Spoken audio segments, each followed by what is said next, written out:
వరదు కళ్యాణ్ గారు phone line లో ఉన్నారు. నమస్తే మేడం. నమస్తే అండి. కూటమి పాలనలో టీడీపీ నేతలే దగ్గరుండి మరి బెల్ట్ షాపుల్లో మద్యం అమ్మకాలు జరిపిస్తున్నారు. దీన్ని ఏ విధంగా చూడొచ్చు అంటారు? చాలా దారుణం అండి. ఎక్కడ చూసినా కూడా ఈ కూటమి ప్రభుత్వం అధికారంలోకి వచ్చాక మద్యం విచ్చలవిడిగా దొరుకుతూ ఉండే పరిస్థితి.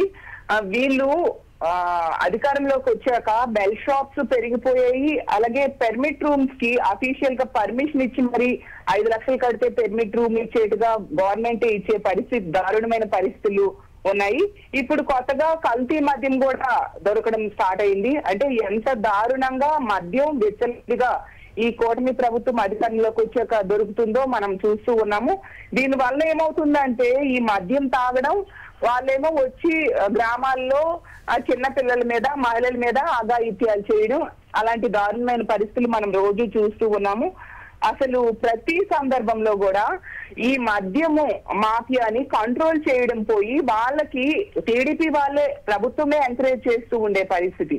ఎందుకంటే ప్రతి సందర్భంలో కూడా తెలుగుదేశం పార్టీ నాయకులే దొరుకుతూ ఉన్నారు. ఈ బెల్ షాప్స్ రన్ చేసే వాళ్ళు అవ్వచ్చు, కల్తీ మద్యం తయారు చేసే వాళ్ళు అవ్వచ్చు, ప్రతి ఒక్కరు కూడా తెలుగుదేశం పార్టీ నాయకులే. మద్యం సిండికేట్ తో వాళ్ళు ఫుల్ సపోర్ట్ తెలుగుదేశం పార్టీ అధినేత అయిన చంద్రబాబు నాయుడు గారు, లోకేష్ గారు, అలాగే ఈ కూటమి ప్రభుత్వ పెద్దలందరూ కూడా వీళ్ళకి ఎంకరేజ్ చేయడం వలన ఇలాంటి పరిస్థితులు ఈ రోజు దాపురించాయి.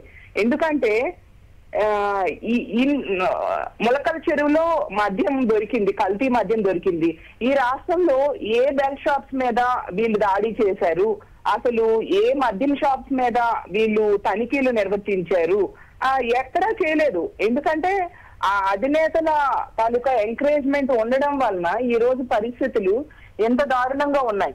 అసలు ఈ మద్యము గతంలో జగన్మోహన్ రెడ్డి గారు ముఖ్యమంత్రిగా ఉండేటప్పుడు ప్రభుత్వమే అమ్మడం వలన చాలా కంట్రోల్ అయ్యేది. ఈ రోజు ఈ కూటమి ప్రభుత్వం అధికారంలోకి వచ్చాక బెల్ షాప్స్ ఈ రోజు 80-90 వేల బెల్ షాప్స్ ఉన్నాయి. అంటే ఎంత దారుణమైన పరిస్థితులు ఈ రాష్ట్రంలో నెలకొని ఉన్నాయి అర్థం చేసుకోవచ్చు. ఈ మద్యము, అలాగే ఈ కల్తీ మద్యం తాగడం వల్ల ఒకవైపు ఆరోగ్యం దెబ్బతింటుంది, ప్రజల ఆరోగ్యం, ఇంకోవైపు తాగి ఇలాంటి దారుణాలు, మహిళల మీద నేరాలు, అఘాయిత్యాలు చేస్తూ ఉండే పరిస్థితి. ఎందుకంటే కూటమి ప్రభుత్వం అధికారంలోకి వచ్చాక మహిళల మీద నేరాలు 4% పెరగడం జరిగింది. అలాగే తీసుకుంటే రేపులు 9% పెరగడం జరిగింది. అసలు అసెంబ్లీలోనే ఆ ప్రభుత్వమే చెప్పింది రోజుకి 80 సంఘటనలు పైగా జరుగుతూ ఉన్నాయి, మహిళల మీద అఘాయిత్యాలని చెప్పడం జరిగింది. అంటే గంటకి 3-4 సంఘటనలు జరుగుతూ ఉన్నాయంటే ఎంత దారుణమైన పరిస్థితులు నెలకొని ఉన్నాయో అర్థం చేసుకోవచ్చు. వీళ్ళు ఎందుకు తనిఖీలు నిర్వర్తించట్లేదు? అసలు వీళ్ళు ఎందుకు ఇంత కల్తీ మద్యం దొరికాక మొలకల చెరువులో వీళ్ళు ఎందుకు సిబిఐ ఎంక్వైరీ వేయట్లేదు? అంటే వీళ్ళ సపోర్టు ఉంది అనేది క్లియర్ గా అర్థమవుతుంది. నిజంగా ఈ రోజు కూడా దొరకడం నిజంగా చాలా దురదృష్టకరం. ఎప్పటికైనా చంద్రబాబు నాయుడు గారు కళ్ళు తెరిచి మహిళలకి ఇంత ఘోరంగా మహిళల మీద అఘాయిత్యాలు జరుగుతుంటే ఈ మద్యాన్ని కంట్రోల్ చేయాల్సిన బాధ్యత ముఖ్యమంత్రిగా అతని మీద ఉంది. అతను ఏం చెప్పారు, నేను అధికారంలోకి వస్తే నాణ్యమైన మద్యం ఇస్తాననేసి ఎంతో ప్రచారం చేశారు. ఇప్పుడు చూస్తే తెలుగుదేశం పార్టీ నాయకులు, తెలుగుదేశం పార్టీ కార్యకర్తలే కల్తీ మద్యం తయారు చేస్తున్నారు, షాప్స్ తయారు చేస్తున్నారు. అసలు ఈ రాష్ట్రంలో ఉన్న ఎక్కువ మద్యం షాప్స్ అన్ని కూడా ఈ కూటమి ప్రభుత్వంలో ఉన్న నాయకులు అలాగే వాళ్ళ కార్యకర్తలకు చెందినవే ఉండడం ఎంత దురదృష్టకరమైన పరిస్థితులు మనం చూస్తూ ఉన్నాము. ఈ మద్యం తాగేయండి సొంత భార్యను కూడా కత్తులతో నరికేస్తున్నారు, కన్న తల్లిని కూడా కొడుకులు మద్యం మత్తులు హత్యలు చేస్తూ ఉన్నారు. మొన్న చూసాము ఆ బస్సు యాక్సిడెంట్ విషయంలో కూడా దానికి ముఖ్యమైన కారణం ఆ బైక్ డ్రైవ్ చేసే వ్యక్తి తాగి డ్రైవ్ చేయడం వల్ల. అంటే ఎంత దారుణంగా ఇలాంటి పరిస్థితులు ఉన్నాయో మనం అర్థం చేసుకోవచ్చు. అలాగే తీసుకుంటే ఇన్ని సంఘటనలైనా ప్రభుత్వంకి చీమ కొట్టినట్టుగా లేదు. ఏమంటే సిట్ ఏర్పాటు చేయడం, అంటే వీళ్ళు సిట్ అంటే సిట్, స్టాండ్ అంటే స్టాండ్ అనే టైప్ గా ఉంటుంది సిట్ అనే సంస్థ. చంద్రబాబు నాయుడు గారి జోబులో సంస్థ. ఆ సంస్థని పెట్టుకొని చంద్రబాబు నాయుడు గారు ఏం చెప్తే వాళ్ళు అదే రేపొద్దున రిపోర్ట్ ఇస్తారు. అలా కాకుండా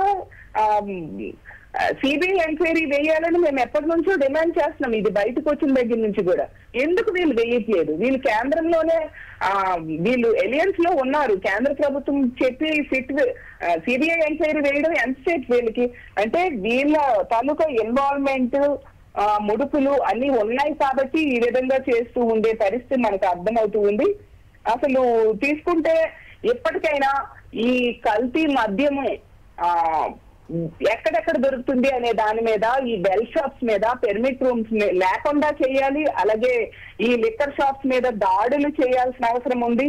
వాటిని తనిఖీలు సోదాలు చేయాలి. అసలు క్యూఆర్ కోడ్ అన్నారు. అసలు క్యూఆర్ కోడ్ ఎక్కడండి? వీళ్ళు స్కాన్ చేసి చూస్తున్నారు. ఏ మద్యం షాప్ లోనే క్యూఆర్ కోడ్ అసలు షాప్ వాళ్ళు చేస్తున్నారా, కొన్న వాళ్ళు చేస్తున్నారు? ఎక్కడ మనకు కనిపించట్లేదు అనమాట. అంటే వీళ్ళు ఎంత దారుణంగా ప్రజల ఆరోగ్యంతో ఆడుకుంటున్నారు, మహిళల మాన ప్రాణాలతో ఆడుకుంటున్నారు మనకు అర్థమవుతూ ఉంది. ఈ బెల్ షాప్స్ కానీ అలాగే ఈ లిక్కర్ షాప్స్ కానీ లేదా పెర్మిట్ రూమ్స్ కానీ అన్ని కూడా తెలుగుదేశం పార్టీ నాయకులు చెందినవి అనే విషయం క్లియర్ గా అర్థమవుతూ ఉంది. అంటే ఇప్పటికైనా ప్రభుత్వం కళ్ళు తెరుచుకొని ఈ బెల్ షాప్స్ లేకుండా చేయాలని మేము డిమాండ్ చేస్తూ ఉన్నామండి. ఓకే అండి, వరద కళ్యాణి గారు, థ్యాంక్ యూ సో మచ్ అండి మీ స్పందన తెలియజేసినందుకు.